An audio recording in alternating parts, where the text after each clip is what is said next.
इस बार जो यहाँ से कैंडिडेट जीतेगा हाँ। वो तेजस्वी जी को मुख्यमंत्री बनाएगा।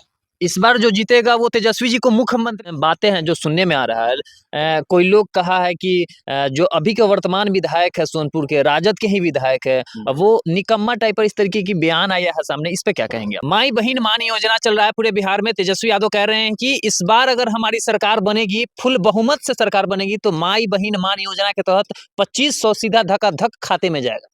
हरिशंकर यादव जी क्या कहेंगे इस विषय पे? देखिए, सबसे पहले हम आपको धन्यवाद देते हैं कि आप समय निकाल के मेरे पास आए, इसके लिए बहुत बहुत धन्यवाद। जो सवाल है कि भाई तेजस्वी जी जो योजना निकाले हैं माँ बहन योजना, तो हर महिला को जो 18 बरस प्लस है उसको हर माह 2500 रुपया प्रति महीना प्रति व्यक्ति को मिलेगा। 400 रुपया जो वृद्धा पेंशन मिलता था उसको 1500 रुपया किया जाएगा।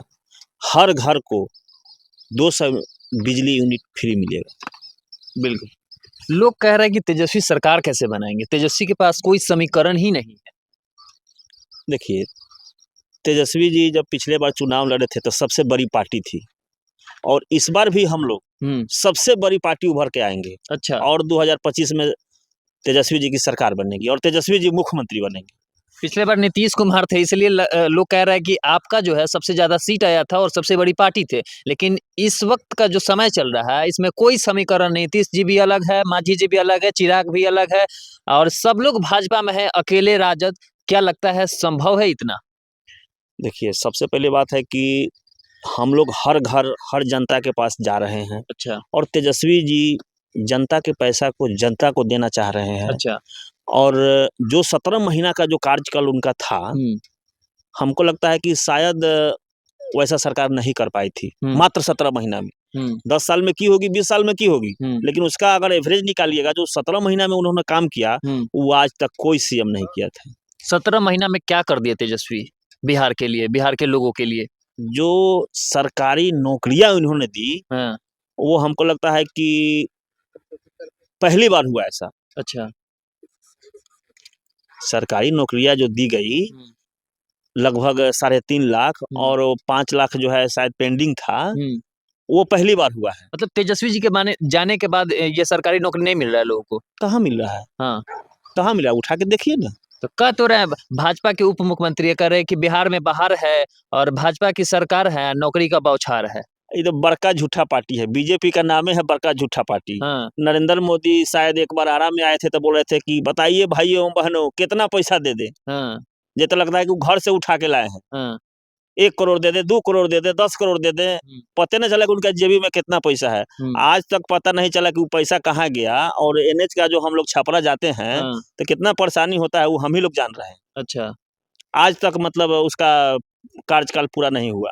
मतलब एनएच आज तक नहीं बना? नहीं बना। कह रहे हैं कि तो पैसा कहाँ चला गया? कह रहे हैं कि एयरपोर्ट नरेंद्र मोदी दिए थे, ग्रीनलैंड एयरपोर्ट बनवा रहे हैं। तो भाई कहने से नहीं बनेगा। कहाँ बना रहे हैं? कहाँ बना? कितना पैसा दे रहे हैं? ये तो कुछ बोलबे नहीं किए।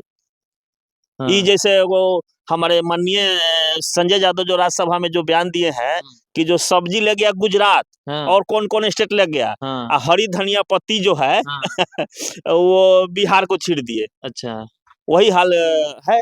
मतलब ऐसा स्थिति बिहार का हो गया है। तो आओ क्या बिहार में कोची है? तो तेजस्वी जी से कैसे लोग उम्मीद करेगा कि वो आएंगे तो नौकरी देंगे, और आएंगे तो जो योजना लेकर आ रहे हैं वो लोगों के बीच कैसे, इसका कोई रोड मैप होगा ना? देखिए, हम लोग प्रचार प्रसार कर रहे हैं, हर घर में जा रहे हैं कि हमारी सरकार बनेगी तो महिलाओं को प्लस 18 बरस को जितने भी महिला हैं उनको हर महीना खाते में 2500 हर हाल में जाएगा।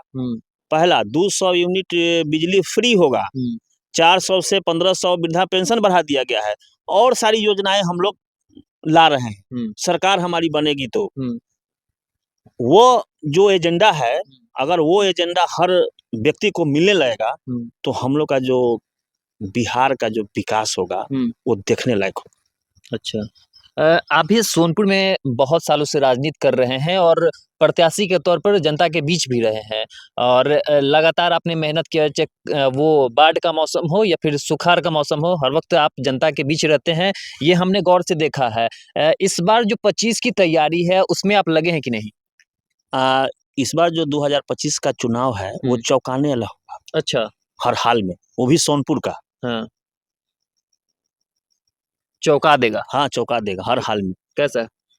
इस बार जो यहाँ से कैंडिडेट जीतेगा, हाँ, वो तेजस्वी जी को मुख्यमंत्री बनाएगा। इस बार जो जीतेगा वो तेजस्वी जी को मुख्यमंत्री हाँ, बनाएगा। हर हाल में ये बनाएगा। बहुत बड़ी बात कह रहे हैं। हाँ, इस बार जो यहाँ से जीत के कैंडिडेट जाएगा, हम्म। वो तेजस्वी जी को डायरेक्ट मुख्यमंत्री बनाएगा। अच्छा, एक बातें हैं जो सुनने में आ रहा है, कोई लोग कहा है कि जो अभी के वर्तमान विधायक है सोनपुर के, राजद के ही विधायक है, वो निकम्मा टाइप पर इस तरीके की बयान आया है सामने, इस पे क्या कहेंगे आप?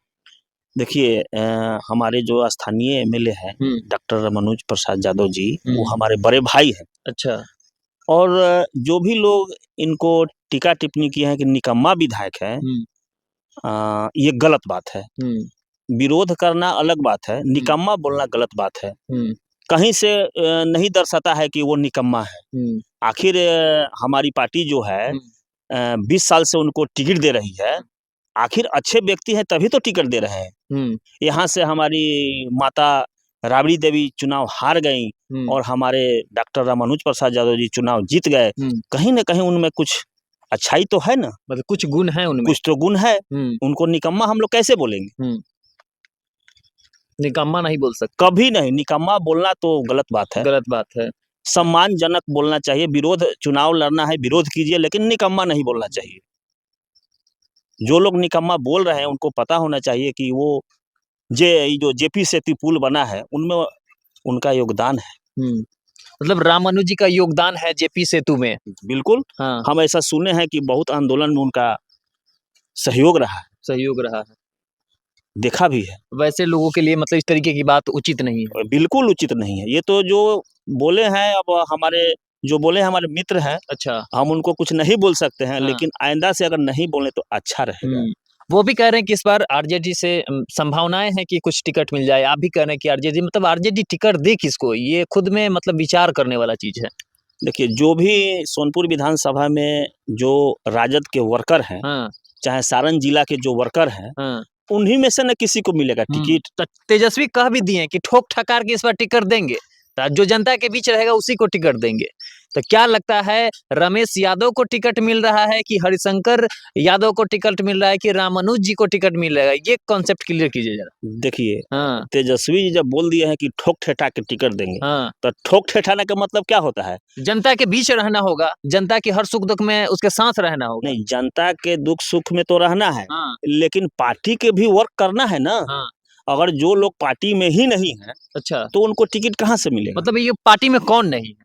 जैसे अभी हमको जहाँ तक जानकारी है कि अभी जो लोकसभा का चुनाव हुआ है, अच्छा, उसमें तो उनका कोई योगदान नहीं है। मतलब रोहिणी आचार्य जो लोकसभा का चुनाव लड़ी उसमें उनका कोई योगदान नहीं है। नहीं, मेरे समझ से तो नहीं। आपकी समझ से नहीं? नहीं, आप भी देखे हैं, आप भी न्यूज कवरेज किए हैं, कहीं देखे हैं क्या आप? आप बताइए, आप ही से हम सवाल कर रहे हैं। तो क्या लगता है, ठोक ठकार वाली बात किधर जाने वाली है इस बार? ठोक ठेठा के मतलब कि जो भी पार्टी के लिए जिया है, मरा है, उसको टिकट मिलना चाहिए। टिकट मिलना चाहिए, बिल्कुल। मतलब इस बार सोनपुर में खेला होगा।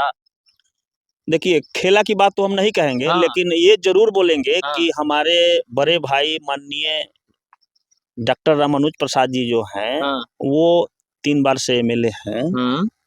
उनको अब ऊपरी सदन में जाने की जरूरत है। अच्छा। एमएलसी हो, लोकसभा हो, राज्यसभा हो, उसमें उनको जाने की जरूरत है। और बाकी जो ये विधानसभा का जो चुनाव है, हम लोग जैसे जो छोटा मोटा वर्कर है उनको लड़ना चाहिए। तो ये बहुत बड़ा इशारा दी कि रामानुज जी को आप कह रहे हैं कि आप ऊपर चल जाइए। हाँ। हैं? जी। नीचे वाला आप लोग देखिएगा। हाँ, हम लोग अभी वर्कर हैं, राजद के सिपाही हैं। सिपाही हैं। हम लोग के लिए छोड़ देते तो अच्छा होता। अच्छा होता।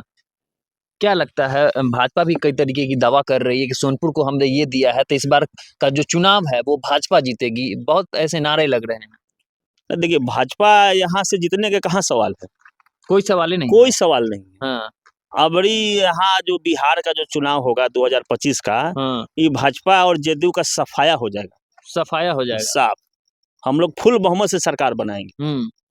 ये फुल बहुमत से सरकार कैसे बनाएंगे? नीतीश जी इतना यात्रा कर रहे हैं, इतना खर्च कर रहे हैं, फुल बहुमत से बनाने के लिए कर रहे हैं वो। देखिए, इतने दिनों से सत्ता में है, हाँ। तो जो काम नहीं हो पाया है, वो काम हम लोग करेंगे। अच्छा, जो भाजपा नहीं कर पाया वो राजद करने वाला है। हाँ, राजद करने वाला है। हाँ, चलिए सोनपुर की जनता को क्या कुछ कहेंगे? सोनपुर के जनता को यही हम कहना चाहेंगे हाँ। कि जो 2025 का जो चुनाव है, हाँ, वो बढ़ चढ़ के हिस्सा ले हाँ, और यहाँ के जो भी कैंडिडेट हमारे घोषित हो, उनको चुनाव जिताएं ताकि हमारे माननीय तेजस्वी प्रसाद यादव जी मुख्यमंत्री बने। चलिए, तो इस बार का जो 25 का जो चुनाव है, इनके मुताबिक जो भी कैंडिडेट आए उनके साथ रहना है। देखिए ये बात तो सही है कि अभी हम पार्टी में हैं, हाँ, तो नियमतः तो जो भी यहाँ के टिकट मिलेगा उनको हाँ। हमारे साथ रहना चाहिए, लेकिन ये वक्त और हालात बताएगा। बिल्कुल, वक़्त और हालात बताएगा तो इन बहुत ऐसी सवाल है जो हम जनता के बीच जाकर करेंगे। फिलहाल हमारे साथ बातचीत कर रहे थे हरिशंकर यादव हैं, पूर्व में प्रत्याशी भी रह चुके हैं सोनपुर विधानसभा क्षेत्र से और आगामी विधानसभा क्षेत्र में जो है सोनपुर विधानसभा क्षेत्र में चर्चा भी इनकी तीव्र गति से आगे बढ़ रही है। फिलहाल ये समय बताएगा और समय के साथ जो है वो सब कुछ दिखाई देगा। फिलहाल इस वीडियो को देखने के लिए बहुत-बहुत धन्यवाद। जय हिंद, जय बिहार।